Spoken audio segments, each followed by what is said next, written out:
సమాజంలో వావివరుసలు మరుస్తున్నారు. కొందరు వివాహ బంధానికి తూట్లు పొడుస్తూ నీచిపోవనికి ఒడగడుతున్నారు. మామ అల్లుడు రాఖీ కట్టించుకున్న తమ్ముడని చూడకుండా కొందరు ఆడవాళ్లు బరతగిస్తున్నారు. పెళ్లికి ముందే ఇలా ఉంటున్నారో లేక పెళ్లి అయిన తర్వాత ఇలా మారుతున్నారో తెలియదు కానీ కట్టుకున్న భర్తలకు చుక్కలు చూపిస్తున్నారు కొత్త పెళ్లి కూతుళ్ళు. పెళ్లే ఏడాది కాకముందే నరికేస్తున్నారు, లేకపోతే నరకం స్పెల్లింగ్ రాయిస్తున్నారు. యూపీ ప్రయాగ్రాజ్కు చెందిన మరో యువకుడికి కూడా అదే పరిస్థితి ఎదురైంది. ఎంతో ఆనందంగా పెళ్లి చేసుకుని భార్యతో వివాహ బంధంలోకి అడుగుపెట్టిన అతనికి ఊహించని అనుభవం ఎదురైంది. ఫస్ట్ నైట్ రోజు చంద్రముఖిలా ప్రవర్తించింది భార్య. తాను అమన్ సొంతమని, ముట్టుకుంటే 35 ముక్కలుగా నరుకుతానని భర్తకు వార్నింగ్ ఇచ్చింది.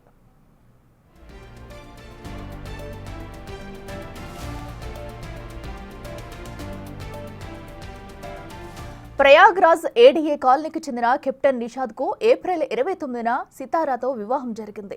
మే 2వ తేదీన రిసెప్షన్ నిర్వహించారు. ఆ తర్వాత మంచి ముహూర్తం చూసి ఫస్ట్ నైట్ ఏర్పాటు చేశారు. అప్పటి వరకు బాగానే ఉన్న సితారా గదిలోకి రాగానే తన అసలు రంగు బయటపెట్టింది. పాల గ్లాస్ తో పాటు కత్తితో వెళ్లి తనను ముట్టుకుంటే ముక్కలు ముక్కలుగా నరుగుతానని వార్నింగ్ ఇచ్చింది. తాను అమన్ ప్రేమించుకున్నామని, అమన్కే సొంతమని చెప్పింది. ఈ విషయం బయటపెడితే తప్పుడు కేసులు పెడతానని నిషాద్ను, అతని కుటుంబాన్ని బెదిరించింది. ఇక రాత్రంతా భయంతో నిద్రపోలేదని, సోఫాలో కూర్చుని ఉండిపోయానని చెప్పాడు నిషాద్.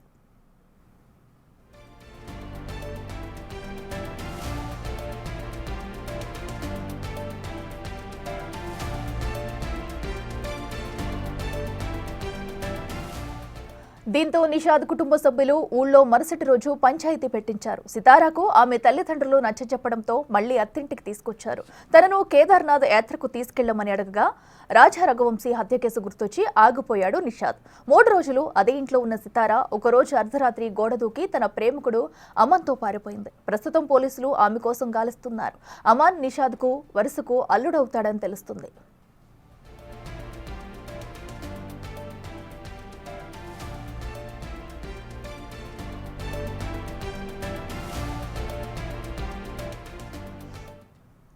वो चाकू ली हुई थी।